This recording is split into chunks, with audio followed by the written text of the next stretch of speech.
Vous êtes toujours à l'écoute de vos nouvelles du Sud-Ouest et l'émission tire déjà à sa fin, mais rassurez-vous car on va tout de suite, donc, dès lors, rejoindre notre collaborateur sportif hebdomadaire, Steve Legault. Salut Steve. Salut Marc-Claude. Donc, on commence par Grenadier. Là, ils ont fini leur saison régulière avec une défaite. Oui, exactement. Une défaite quand même assez à sens unique, là, si je peux le dire de cette façon-là, contre les Gaulois d'Antoine Giroir. On a perdu 4-0. Cependant, Kyle Jesseman est prêt pour les séries. 40 arrêts devant son filet. Il y a eu 2 buts marqués en filet désert, donc on a tenté le tout pour le tout en fin de match.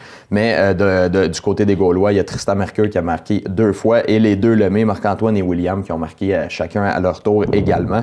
Donc, c'est une défaite qui est dure à prendre, c'est sûr, en fin de saison comme ça. En termes de momentum, ça peut être difficile pour commencer les séries. Mais parlant des séries, ceux qui ne sont pas au courant, c'est des séries 3-5 en première ronde. Du côté de la Ligue Midget 3A, les Grenadiers qui vont affronter les Commandeurs de Lévis. Grenadiers qui ont terminé 4e, les Commandeurs 13e. Et du côté du Collège Charlemagne, on a fait les séries également en terminant 10e. Avec les Riverains. Oui, exactement, les Riverains.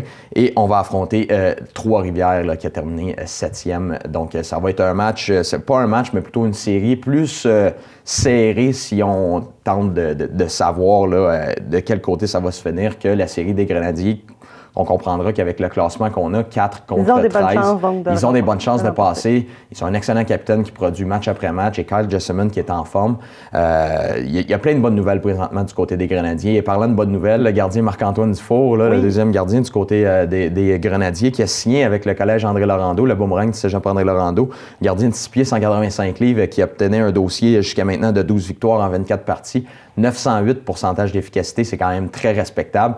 Mais s'il veut se tailler une place avec le boomerang, il faudra tasser François-David Chouinard, le gardien qui est présentement là, fait quand même très bien. Une année plus difficile pour le cégep André Laurando, mais il fait quand même très bien. J'ai eu l'occasion de décrire une des parties. Elle avait été tout simplement solide, comme à son habitude.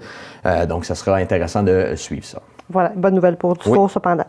Et au niveau là, du Canadien de Montréal, il y avait une partie hier. On doit dire aux gens qu'on est mardi, donc c'est la raison pour laquelle on dit hier. Il y a une partie demain également, donc on est entre deux. Oui. Semaine également, là, des échanges qui se terminent bientôt, donc ça va sûrement bouger de ce côté. Oui, exactement. Et si tu me permets de glisser un commentaire, les séries éliminatoires pour les Grenadiers, là, ça commence ce soir, mardi. Il y a 2 matchs, le mardi, mercredi. Donc, il y aura, bien entendu, lorsque vous visionnez ça, il va y avoir un match déjà disputé, mais on n'est pas au courant de comment ça se termine encore, étant donné qu'on est mardi. Voilà. Mais pour revenir aux Canadiens, on affrontait les puissants prédateurs de Nashville qui, depuis qu'ils ont signé qui ont transigé pour obtenir les services de Ryan Johansson.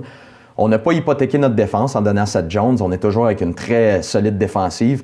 Et avec Ryan Johansson, ça amène un petit peu plus de dynamisme à l'attaque. J'avais hâte de voir comment le Canadien se comporterait. On a très bien fait. Piquet Souban, André Markov ont joué un excellent match. Il faudrait que ça soit comme ça à tous les matchs. On a joué du hockey serré, du hockey fermé. On n'a pas donné aucune chance à l'adversaire. Mike Condon qui a été très solide devant le filet. Encore une fois, le problème du Canadien, le manque d'opportunisme. On a eu quantité de chance. Je pense encore une fois à Paul Byron qui trouve toujours le moyen d'avoir une bonne chance de marquer dans un match, que ce soit en désavantage numérique, à 5 contre 5. Utilise beaucoup sa vitesse. On manque d'opportunisme du côté du Canadien de Montréal. Et en plus de ça, on a appris une très mauvaise nouvelle. Tom Gilbert qui finalement va s'absenter jusqu'à la fin de la saison. Gilbert qui jouait de l'excellent hockey lors des derniers matchs.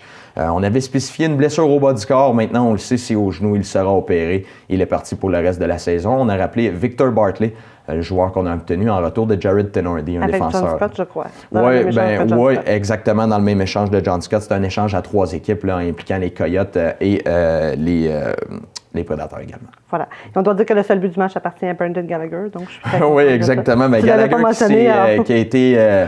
se mettre le nez dans le trafic, comme il sait si bien le faire, exactement. Il a récupéré un retour de lancer. Il faut faire ça plus souvent du côté du Canadien. Voilà. Et Dale Louise était absent hier. Plusieurs disaient que, Montréal a dit que c'était un virus. Plusieurs soupçonnent peut-être un échange. Donc, on verra dans. Oui, exactement. Avec la date limite des transactions qui approche à grands pas, le 29 février prochain, donc il reste environ 6-5 jours jusqu'à la date limite des transactions. Ce serait intéressant de suivre ça. Les Maple Leafs qui ont déjà été très actifs. On a complété une transaction déjà. Roman Polak et Nick Spaulding s'en vont du côté des Sharks. En retour, les Leafs qui obtiennent 2 choix de deuxième ronde 2017 et 2018. En retour également, Raffi Torres. Donc, C'est des échanges qui nous laissent réfléchir sur ce qu'on pourrait obtenir du côté du Canadien, étant donné que Dale Weiss n'était pas de l'alignement. Est-ce vraiment un virus? Est-ce qu'il est impliqué? Mais qu'est-ce qu'on pourrait recevoir également pour lui? D'après moi, c'est Roman Polak et Nick Spaling peuvent obtenir un choix de deuxième ronde chacun. Dale Weiss également. On parle également d'André Markov, pourrait peut-être quitter le Canadien de Montréal. On sait qu'il y a quand même une certaine valeur, encore une fois, si on veut rajouter des jeunes dans l'équipe. On pourrait peut-être obtenir un premier choix. Je croirais qu'un deuxième choix serait assez pour un défenseur de la trempe de Markov. J'entendais hier à la télévision là, les spéculations qu'on faisait. Advenant le cas qu'André Markov pourrait être échangé aux Capitals de Washington.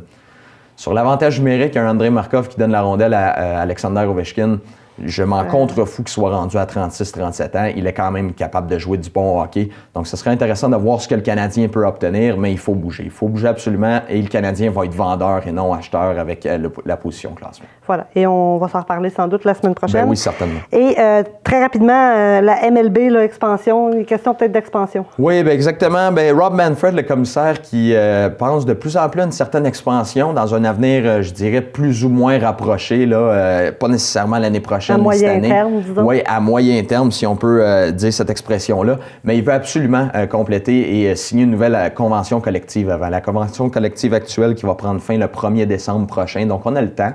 On a encore beaucoup de temps, mais les négociations qui vont commencer dès le camp d'entraînement. Donc, l'objectif là, pour la MLB, ce serait de signer une nouvelle convention collective avant d'avoir un lockout, bien entendu, parce qu'on pourrait perdre énormément d'argent et des partisans aussi si on a un lockout. Mais l'idée serait d'avoir un nombre pair d'équipes dans chaque association ensuite, si jamais on parle d'expansion. Donc, ce serait un dossier intéressant à suivre. Voilà. Et on te retrouve la semaine prochaine pour reparler d'ailleurs des échanges et d'autres. Oui, ça va approcher à grands pas la semaine prochaine. Merci beaucoup, Steve.